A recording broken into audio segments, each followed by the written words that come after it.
Hello there. Welcome to another edition of Just a Few.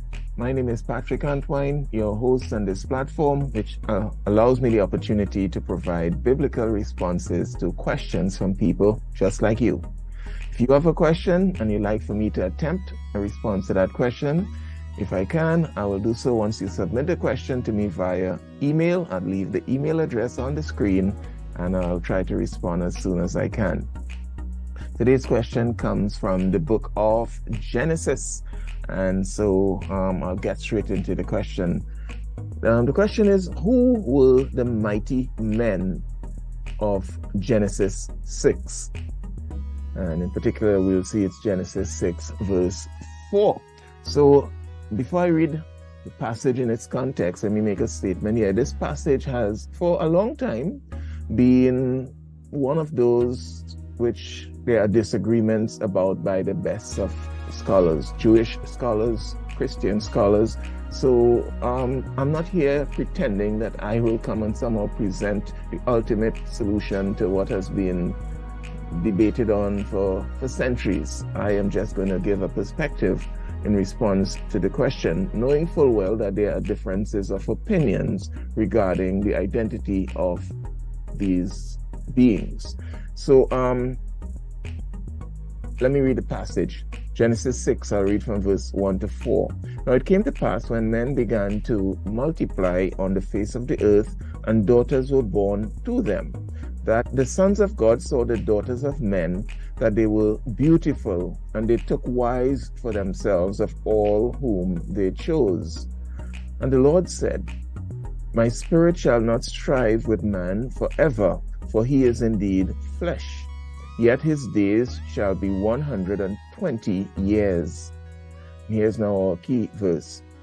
There were giants on the earth in those days, and also afterward, when the sons of God came in to the daughters of men, and they bore the children to them. Those were the mighty men who were of old, men of renown. So let me give my response by starting now with the fact that only 3 of Adam and Eve's children, their sons, were mentioned or are mentioned in the Bible by name: Cain, Abel, and then Seth. Now that doesn't mean that those were the only 3 children, because when you read Genesis 5:4, we'll see that Adam and Eve had many sons and daughters. And that's how the earth was populated. So, of course, Abel was murdered by Cain, and then we had Seth, and then some people says, okay, we only had 2 lines of offspring from Adam and Eve, which is not true. There were many other children of Adam and Eve. The Bible just doesn't mention them in the narrative of redemption. So one prominent view of the mighty men mentioned in verse 4 is that they were produced when the sons of God, mentioned in verse 2 and 4, who hold to this view suggest these are the descendants of Seth. And they intermarried with the daughters of men, whom they say would be descendants or daughters of descendants of Cain. So this view claims that the descendants of Seth were to remain separate and pure, but this crossbreeding produced a generation of ungodly, violent men who are referred to as giants, or the Hebrew word is Nephilim for giants, or the mighty men, mighty ones, mighty men who were of old. So that's what one view is. One group, the sons of God, are viewed as descendants of Seth, and the daughters of men are viewed as descendants of Cain, and they intermarried, which wasn't the will of God, and that's what produced this wicked generation, and eventually God judged them. Not every time you see the word giants, like in the beginning of verse 4, there means that it's referring to the same group of people here, because later on you'll see when the children of Israel went into the promised land, they saw giants there, and some people think it's the same descendants of these same giants. No, it's just not. The word is just giants, and in fact it's a different Hebrew word, we are told, Rephaim, which is a different type of class of giants altogether, but I'm not going to distract myself with that. But my objection to this view is, why refer to one line of offspring from Adam and Eve as sons of God and the other as daughters of men? If it's a case of one line being righteous, the fact remains all who were born of Adam and Eve were sinful, had a sinful nature. So it's not like one line was more righteous than the other. So then the other question I would ask is, were only descendants of Cain considered daughters of men? What about the other children born to Adam? So that's part of my disagreement with this particular view. So one of the main issues, I think, of those who support a view like this, those scholars, is that they struggle with the reality of supernaturalism. Evil supernaturalism as well as godly supernaturalism. So the possibility that the sons of God could refer to fallen or ungodly angels who somehow had the ability to cohabit, who had sexual relations with women and produce a hybrid humanity, which those people are predisposed to gross immorality and violence and wickedness. Some people just refuse to accept that the sons of God could not be fallen angels as far as they are concerned.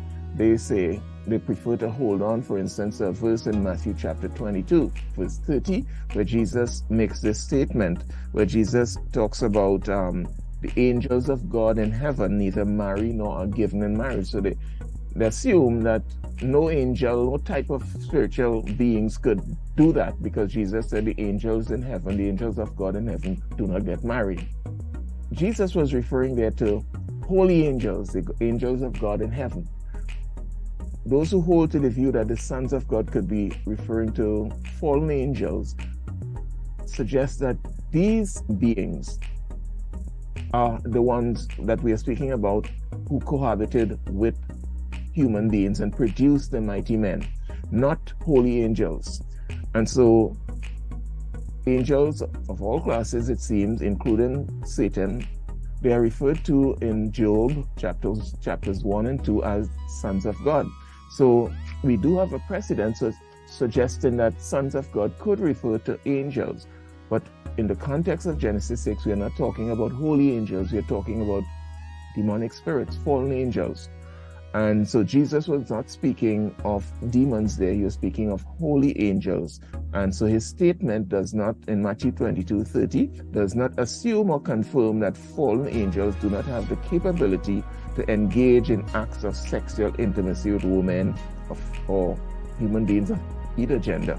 Because without, again, being sidetracked, there are testimonies, I would just simply say, I know it's subjective, of people who have had interactions through dreams and spiritual interactions with spirit entities who seem to have all types of sexual intent and interactions with people. But let me leave that alone. Jude and Peter tells us that there was a category of angels who committed heinous immoral acts similar to what happened in Sodom and Gomorrah with people, which led to them being kept in chains of darkness, never to have access to human beings again. And it's believed that those are the angels who produced these Nephilim or mighty men. And Peter says in 2 Peter 2:4, for if God did not spare the angels who sinned, but cast them down to hell and deliver them into chains of darkness to be reserved for judgment. And he goes on to give certain warnings. Jude in verse 6 says, and the angels who did not keep their proper domain, but left their own abode, he has reserved in everlasting chains under darkness for the judgment of the great day. So I continue to subscribe to the view that the mighty men of old were a unique group of beings who were a hybrid of demonic and human nature or natures. They were responsible for the increase in wickedness and violence upon the earth leading up to the flood of Noah's day. And you could read that in the next few verses of Genesis 6, verses 5, 6, and 7. And they would have been destroyed in the great flood of Noah's day. So that's who I believe those people are. But of course, I said there are others who hold the other view that these were their descendants of Seth and so on. And people are free to hold to their positions and defend it. So that's all I'll share on that topic here in response to your question. My name is Patrick Antoine. Again, thank you so much for the inquiry, for the question, and I trust that I helped you in some way. So until the next time, grace and peace be